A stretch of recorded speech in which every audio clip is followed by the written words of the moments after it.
ఈరోజు ఈ స్థాయిలో ఇలా మీ ముందు ఇలా మైక్ పెట్టుకొని మాట్లాడుతున్న కారణం ప్రేక్షకులు మరియు ఈ మీడియా మిత్రులు.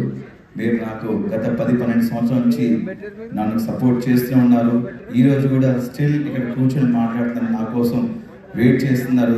ఫస్ట్ ఆఫ్ ఆల్ క్షమించండి, కొంచెం లేట్ అయిపోయింది. 70 రోజులు ఇంట్లో ఉండేసరికి మైండ్ పనిచేయట్లేదు, బాడీ సహకరించట్లేదు, చాలా సన్నపడ్డాను, పొట్టపోయింది. Thank you so much. ఏంటన్నా నైట్ వేసేది నైట్ వేసామంటే ఇది ఓకేనా? Thank you so much. And గెలుద్దాం అనుకున్నాను కప్పు, కానీ గెలవలేకపోయాను. It's okay. ఇంత దూరం వచ్చాను, టాప్ 5లో ఉన్నాను. కారణం కూడా మీరే, మీ అభిమానం, మీ ప్రేమ, ఆప్యాయతల వల్ల టాప్ 5లో నిలిచాను. అంటే గెలిస్తే అది ఒక వారం రోజులు, నెల రోజులు, ఇంకో సీజన్ వరకు గుర్తుండిపోద్ది. కానీ ఎంటర్టైన్మెంట్ చేస్తే జీవితాంతం గుర్తుండిపోద్ది ప్రేక్షకుల హృదయాల్లో. నేను చేసిన ప్రతి బిట్టు సోషల్ మీడియాలో మీరు ఎక్కడో చోట పెడుతూనే ఉంటారు, అది చూస్తూ ఉంటారు, నవ్వుకుంటూనే ఉంటారు. ప్రతి ఒక్కరు ఈరోజు నాకు ఫోన్ చేసి, చాలామంది పెద్దవాళ్ళు చిన్నవాళ్ళు అందరికి ఫోన్ చేసి, పిల్లలు కూడా చాలా బాగా ఉన్నాను, బాగా నవ్వించావు, బాగా ఎంటర్టైన్ చేసావు, నువ్వు రియల్ విన్నర్ అని చెప్పారు. Thank you so much. ఇలా ప్రతి సంవత్సరం ఇప్పటివరకు నన్ను గెలిపిస్తూ ఉన్నాను, నేను గెలుస్తూ ఉన్నాను, ఇంకా మిమ్మల్ని నవ్విస్తాను. అండ్ బిగ్ బాస్ అనేది నాకు సెకండ్ టైం ఆపర్చునిటీ వచ్చింది. సీజన్ 4లో 13 వారాల నుండి టాప్ 7గా నిలిచాను. ఇప్పుడు సీజన్ 8లో మరొకసారి మీ అందరిని నవ్వించే అవకాశం కల్పించింది స్టార్ మా అండ్ బిగ్ బాస్. జీవితాంతం బిగ్ బాస్కి అండ్ స్టార్ మా ఛానల్కి రుణపడి ఉంటాను. Thank you so much. నన్ను ఇందాక మన జర్నీ వీడియోలో కూడా చెప్పాను, బిగ్ బాస్ హౌస్ ఉన్నప్పుడు నా తల్లిదండ్రులు నన్ను పెంచి పోషించి ఒక స్థాయిలో పెడితే ఈ బిగ్ బాస్ అండ్ స్టార్ మా మరొక స్థాయిలో పెట్టింది. Thank you so much once again. ఎంటర్టైనర్గా పరిచయం చేసి సీజన్ 4 నుండి నన్ను ఎంటర్టైనర్గా పరిచయం చేశారు ప్రపంచానికి. మరొకసారి అవినాష్ అన్నవాడు కామెడీయే కాదు, ఏదైనా చేయగలడు, ప్రతి టాస్క్ ఆడతాడు, కామెడీ తప్ప ఏం చేయలే అన్న వాళ్ళకి కామెడీ కాదు అన్నీ చేస్తాను, ప్రూవ్ చేశాను. అది మీ అందరి ధైర్యం, మీరు ఇచ్చిన ధైర్యం, మీరు ఇచ్చిన బ్లెస్సింగ్స్ వల్ల. Thank you so much. And హౌస్లో చాలామంది కంటెస్టెంట్స్ కూడా నాకు సపోర్ట్ చేశారు, ముఖ్యంగా రోహిణి అండ్ తేజ కూడా. థ్యాంక్ యూ సో మచ్ రా తేజ అండ్ రోహిణి, మీకు కూడా. ఇంకేం చెప్పాలి, ప్రతిక్షణం అనుక్షణం చివరి శ్వాస వరకు మీ అందరూ నవ్విస్తూ ఉంటాను, ఎంటర్టైన్ చేస్తూ ఉంటాను. Thank you so much. మీరు ఏమైనా అడిగారంటే అడగొచ్చన్నా. పార్టీ చేసుకుందాం, పార్టీ చేసుకుందాం, అంతేమంది 70 రోజులు లేకుండా లోపల బయటకు వచ్చి చేసుకుందాం. పార్టీ ఉంది, పుష్ప కూడా ఉంది థియేటర్లో. విన్నర్ నిఖిల్ గురించి కామ్ అండ్ కంపోజ్డ్. వాడు ఫస్ట్ 3 వారాలు 4 వారాలు నిఖిల్ నాకు ముందు నుంచే ఫ్రెండ్. అక్కడికి వెళ్ళాక నేను చెప్పాను, 3-4 వారాలు నువ్వు చాలా డల్గా ఉన్నావు, నేను నిఖిల్ని చూడట్లేదు, వేరే నిఖిల్ని చూస్తాను చెప్పాను. దాని తర్వాత కొంచెం ఎమోషన్స్లో ఫీల్ అయి ఉన్నాడు. ఎమోషన్స్ అన్ని పక్కన పెట్టి గేమ్ ఆడటం స్టార్ట్ చేశాడు. నైస్ పర్సన్, మంచి స్నేహితుడు, my friend, living legend. Nabil, నేను బయట ఉన్నప్పుడు నబిల్ ఆట చూశాను, 5 వారాలు చూసి చాలా కత్తిలా ఆడుతున్నాను అని చెప్పేసి నేను లోపలికి వెళ్ళే ముందు చెప్పాను స్టేజ్ మీద, నాకు కత్తిలా ఆడుతున్నాడు నబిల్ అని చెప్పేసి. లోపలికి వెళ్ళాను, ఆయన మెంటాలిటీ నచ్చింది నబిల్ది. వయసులో చిన్నవాడైనా సరే చాలా బాగా ఆడుతున్నాడు. అందుకే లోపలికి వెళ్ళి నబిల్తో ఫ్రెండ్షిప్ చేయడం జరిగింది. మా ఇద్దరు కూడా సెట్ అయిపోయింది. మనది కరీంనగర్ కూడా వరంగల్, కొంచెం సెట్ అయిపోయింది అట్లా అన్న.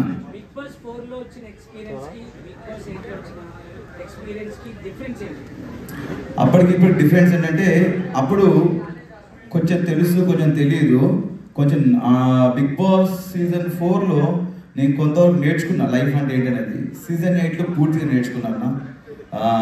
బిగ్ బాస్ అనేది చాలా నేర్పిస్తుంది మనకు, ఒక మనిషి వాల్యూ గురించి కానీ, ఫుడ్ వాల్యూ గురించి కానీ, టైం గురించి కానీ, ఒక రెస్పాన్సిబిలిటీస్ గురించి కానీ, మనం ఒక పర్సనాలిటీ, ఒక మనిషి క్యారెక్టర్ ఏంటనేది మనకు చూపిస్తుంది బిగ్ బాస్. చాలా నేర్చుకున్నాను బిగ్ బాస్ సీజన్ 8లో.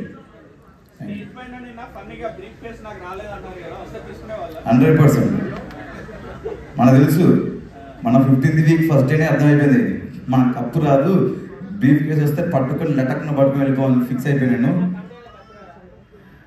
కమెడీలో కప్పు రాదా అని ఈ క్వశ్చన్ చాలా పెద్ద వైరల్ అయింది. ఎందుకంటే మా తేజగాడు రోహిణి ఒకరోజు హౌస్లో డిస్కస్ చేశారు. కమెడియన్స్ కప్పు రాదు, కమెడియన్స్ని అక్కడ వరకు చూస్తారు, అక్కడ వరకు తీసుకెళ్ళాలి గెలిపించి అని చెప్పారు. ఈ ప్రశ్న అనేది నాకు సీజన్ 4 నేను 13th వీక్ బయటకు వచ్చినప్పుడు అనిపించింది. అంటే బేసిక్గా ఒక సినిమాకి వెళ్తే మనం సినిమాలో ఎంటర్టైన్మెంట్ నవ్వుకున్నామా, ఎంజాయ్ చేసాం అనుకుంటాం.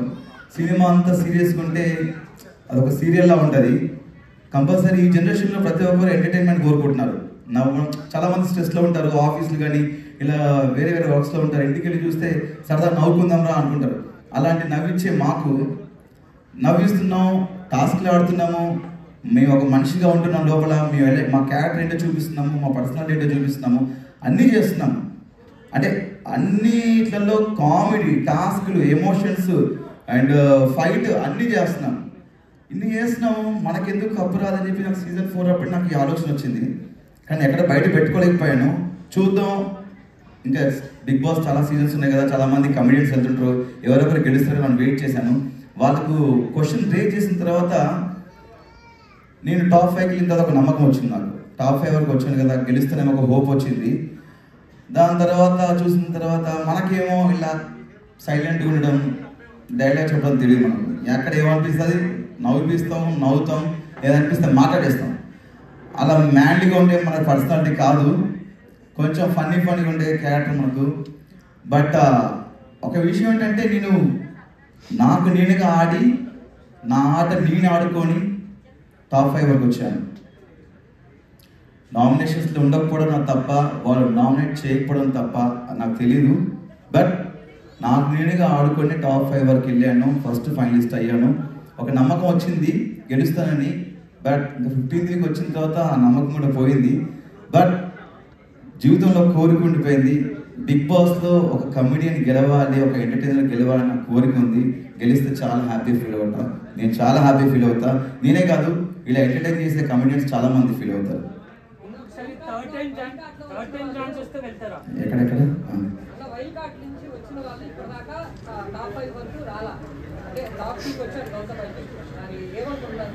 టాప్ 5 వచ్చారనమాట. మన నవదీప్ గారు వచ్చారనమాట, టాప్ 2 రాలేదు. చాలా సంతోషం. ఎందుకంటే ఒక వైల్డ్ కార్డ్గా మనం వెళ్ళినామంటే మన నుంచి ఏదో ఎక్స్పెక్ట్ చేస్తున్నాను. దానికి తగ్గట్టు గౌతమ్, యాక్చువల్లీ నేను అనుకున్నాను గౌతమ్ గెలుస్తానని చెప్పేసి, చాలా హోప్స్ ఉండే. స్టేజ్ మీద కూడా చెప్పాను గౌతమ్ గెలుస్తానని. బట్ నా దృష్టిలో గౌతమ్ కూడా గెలిచినట్టే. ఎందుకంటే ఒక వైల్డ్ కార్డ్గా 6th వీక్ వెళ్ళి 2nd పొజిషన్ అంటే ఆల్మోస్ట్ ఇస్ ద విన్నర్ నా దృష్టిలో.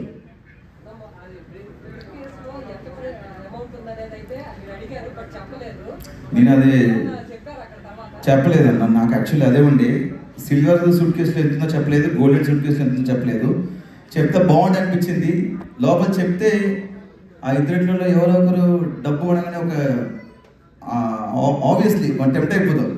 చెప్తే ఫిగర్ చెప్తే బాగుంటుంది నేను నాకు సార్ని అడిగాను, బట్ చెప్పలేదు. నాకు చెప్పకపోయినా సూట్ కేసు తీసుకొచ్చేవాడు నాకు ఇస్తే రిటర్న్, బట్ ఇవ్వలేదు. అంటే తెలుగు కన్నడ పక్కన పెడితే బేసిక్గా మనందరం ఒకటే. వాళ్ళు ఇక్కడ వచ్చి చాలా సంవత్సరాల నుంచి వర్క్ చేస్తున్నారు, సీరియల్స్లో కానీ సినిమాలో వర్క్ చేస్తున్నారు. అంటే ఫస్ట్ ఆఫ్ ఆల్ ఏంటంటే మన తెలుగు ఆడియన్స్ వాళ్ళు వీళ్ళు చూడరు, ప్రతి ఒక్కరిని ఎంకరేజ్ చేస్తారు, ప్రతి సినిమాని చూస్తారు, ప్రతి సినిమా యాక్టర్ని ఎంకరేజ్ చేస్తారు. భాష చూడరు, ఫస్ట్ ఆఫ్ ఆల్ పర్సన్ని చూస్తారు, అతని బిహేవియర్ చూస్తారు, ఆ క్యారెక్టర్ని చూస్తారు. ఫస్ట్ ఆఫ్ ఆల్ మన తెలుగు వాళ్ళకి ఏది అనిపిస్తుంది చేస్తుంది కరెక్ట్. నాకు కన్నడ తెలుగు అలాంటిది ఏం ఫీలింగ్ అన్నా, మనం అందరం ఒకటి. చివరిగా మనం ఇండియన్స్, మన భారతీయుడు అన్నా, అది నాకు తెలియదన్నా.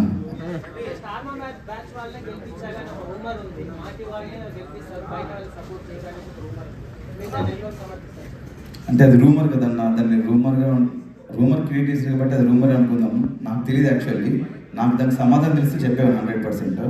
దాని గురించి మనకు తెలియదు అన్నా. ఫుల్ హ్యాపీ అన్న, చాలా హ్యాపీ. ఫస్ట్ ఆఫ్ ఆల్ పొట్ట తగ్గింది కదా, ఇంకా హ్యాపీ ఫీల్ అయిపోయింది. అంటే బేసిక్గా నా వైఫ్కి నా హెయిర్ అంటే చాలా ఇష్టం. బట్ నేను సినిమా అనే పిచ్చితో, సినిమా మీద ప్రేమతో పెంచుకున్నది. ఒక సినిమా కంటిన్యూటీ కూడా. బట్ ఒకసారి ఆటలో దిగిన తర్వాత ఆట కోసం ఏమైనా చేయాలని చెప్పేసి కట్ చేశాను. కొంచెం ఆ హెయిర్ కట్ చేసినప్పుడు చాలా ఏడ్చారండి ఇంట్లో. బట్ ఇట్స్ ఓకే, హెయిరే కదా మళ్ళీ పెరుగుతుంది.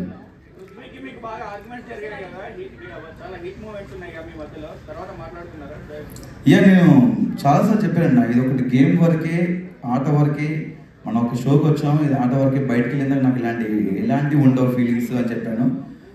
ఆర్గ్యుమెంట్ జరుగుతుంటాయి, మన విషయంలో జరిగింది ఎక్కువ డిస్రెస్పెక్ట్, వద్దు వద్దడం కూడా ఒరే అనిపించడం, వాడు అనిపించడం. ఒక మనిషికి మనం చెప్తాం ఒకసారి 2 సార్లు చెప్పినా కూడా మళ్ళీ అదే చేస్తున్నాయంటే అది తెలియకన్నా తెలిస్తే నాకు తెలియదు. బట్ అది గేమ్ వరకు ఉంది. బట్ నాకు మాత్రం పృథ్వీ ఒక మంచి ఫ్రెండ్లానే, ఇప్పటికి కలిస్తే హాయ్ చెప్తాను, వెళ్ళేటప్పుడు బాయ్ చెప్తాను. వాటర్ తాగుతాను ప్లీజ్ అన్న, వాటర్. మనకి హేటర్స్ ఉండరు, అందరు ప్రేమించే వాళ్ళు ఉంటారు అని నా అభిప్రాయం. ఉంటారు మనకి హేటర్స్, ఉంటారా మనకి? Thank you.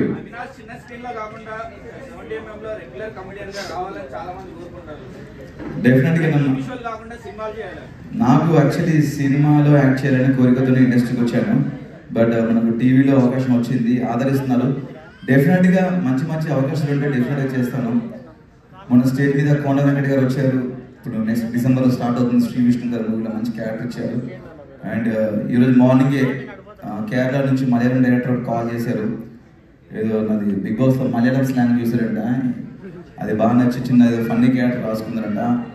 వస్తున్నాయి అవకాశాలు ఇప్పుడిప్పుడే, కానీ సినిమాలు రావాలి చేయాలని నాకు ఉంది, వెయిటింగ్.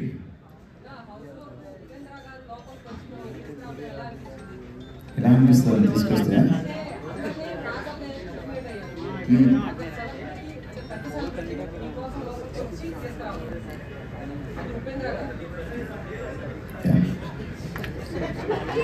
అదొక హఠాత్ పరిణామం, ఎవరు ఊహించండి. బట్ నేను ఊహించాను వచ్చేస్తా అని చెప్పేసి అంతే. అంటే సినిమాటిక్ లెవెల్లో మనకు ఎంత ఎలివేషన్ ఇచ్చారు, గన్స్, టార్గెట్ 1, టార్గెట్ 5, టార్గెట్. ఎందుకురా ఇంత ఆగమవుతారు, నన్ను తీసుకోబట్టి ఏంటని చెప్పేసి నా ఫీలింగ్ మనసులో అర్థమైపోయింది. చివరికి గురి మనకే వస్తేనే అయిపోయింది. బట్ అంత గొప్ప హీరో, స్టార్ హీరో మన కోసం వచ్చారు, మనం తీసుకోవడానికి వచ్చారని చెప్పేసి చాలా హ్యాపీ ఫీల్ అయ్యాను. అంటే చాలా నవ్వుతూనే వచ్చాను లోపలికి, నవ్వుతూనే వెళ్ళాను, నవ్విస్తూనే వెళ్ళాను. చాలా హ్యాపీగా ఉందన్న, ఆయన వచ్చి తీసుకెళ్ళాను, చాలా హ్యాపీగా ఉంది.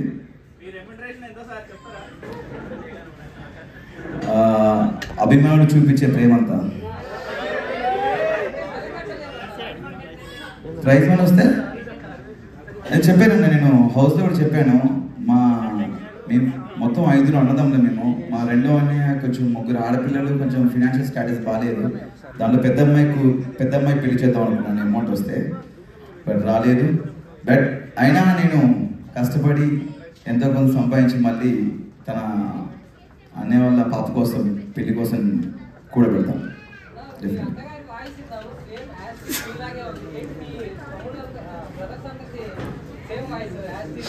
అంతే కదా, అన్నదమ్ములంగా మన సేమ్ ఉంటుంది, అందరికి ఉండదు.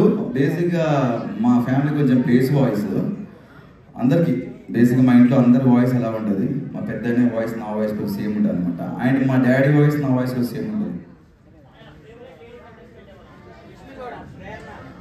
విష్మే గౌడ్ నీకు ఆవిడ బాగుంటాయని చెప్పాడు. ఫేవరెట్ అంటే నాకు Rohini, Shivangi, my friend living legend Rohini వచ్చిందా? రోహిణి నా ఫేవరెట్ కంటెస్టెంట్, చాలా అద్భుతంగా ఆడింది. మీరు 14th వీక్ చూసినట్టయితే ఒక టాస్క్లో తనకు చాలా అవసరం అని చెప్పేసి ఆ గేమ్లో కూడా ఫ్లాగ్ ఇవ్వడం జరిగింది. చాలా బాగా ఆడింది, తను కూడా ఉంటే బాగుంది అనిపించింది ఫినాల్లో. బట్ తను నేను ఇద్దరం వేరు కాదు, ఇద్దరం ఒకటే. నేను కానీ ఎవరైనా సరే ఆ ప్లేస్లో ఒక కామెడియన్ ఎవరున్నా కూడా తను వెళ్ళినా నేను వెళ్ళినా హ్యాపీ ఫీల్ అయ్యేవాడిని. బట్ నేను వెళ్ళాను. రోహిణి గారు కాకుండా ఫేవరెట్ కంటెస్టెంట్ అంటే బిగ్ బాస్ లేడీ అన్న, అందరు బాగా ఆడారు. ప్రేరణ నాకు టాస్క్లు పరంగా చాలా బాగా ఆడుతుంది. టాస్క్ తను ఒక ఫైటర్లో అనిపిస్తుంది, టాస్క్ల పరంగా చాలా బాగా ఆడుతుంది. ఆ పరంగా అయితే నాకు ప్రేరణ టాస్క్ల వైజ్. బిగ్ బాస్ హౌస్ లోని నోన్ ఫ్రెండ్స్ ఉంటారు, కొత్త వాళ్ళు ఫ్రెండ్స్ అవుతారు, కానీ ఆల్రెడీ తెలిసిన పర్సన్ తోటి ఆ పరిచయం ఉన్న వాళ్ళతో అన్నోన్ పర్సన్తో ఆడేటప్పుడు ఆ ఎక్స్పీరియన్స్ ఎలా ఉంది? బేసిక్గా అదే ఇప్పుడు మన నబీల్ విషయానికి వస్తే ఇది ఇన్ఫ్లుయెన్సర్, సోషల్ మీడియా నుంచి వచ్చాడు, చాలా మంచి వ్యక్తి. నాకు లోపల వెళ్ళిన తర్వాత లైక్ నిఖిల్, విష్ణుప్రియ అందరూ నాకు తెలుసు, వాళ్ళతో ముందు నుంచి నాకు ఫ్రెండ్షిప్ ఉంది. విష్ణుప్రియతో నాకు ఎలా ఒక 7 to 8 years నుంచి ఫ్రెండ్షిప్ ఉంది. బట్ నేను లోపలికి వెళ్తే ఎక్కువ ఫ్రెండ్షిప్ నబీల్తో ఫ్రెండ్షిప్ అయింది నాకు. అంటే ఆయన మాట్లాడే విధానం కానీ ఏం కాక హింసంగా అదే డాలి అనుకుంటా మాట్లాడుతుంటే ఏదో మన దోస్తుగాడు మాట్లాడాలనిపించింది. అందుకే నాకు నబీల్తో ఫ్రెండ్షిప్ అనేది కొంచెం వీళ్ళందరూ ఇంతకుముందు వాళ్ళతో ఫ్రెండ్షిప్ చేశాను, నాకు తెలుసు వాళ్ళ బిహేవియర్ ఏంటి ఏదన్నా నాకు అన్నీ తెలుసు. కాబట్టి నబీల్తో అనేది కొంచెం కొత్తగా అనిపించింది. విష్ణుప్రియ మంచి ఫ్రెండ్, నైస్ పర్సన్, మంచి టాలెంటెడ్. అంటే ఒక్కొక్కటి ఒక గేమ్ స్టైల్ ఉంటుందన్న. తన పరంగా తను ఒక విధంగా ఆడుకుంటూ వెళ్ళింది, తన ఆట అది. తన ఆట గురించి మనం చెప్పలేము, ఎందుకంటే వాళ్ళ స్ట్రాటజీలు వాళ్ళకు ఉంటాయి, వాళ్ళ గేమ్ ప్లాన్స్ వాళ్ళకు ఉంటాయి. కాబట్టి ఒకరి ఆట గురించి చెప్పేంత గొప్పవని కాదు నేను అన్న. తను బయట వెళ్ళే వాళ్ళు లోపల కూడా అలా ఉందన్న. తను అలా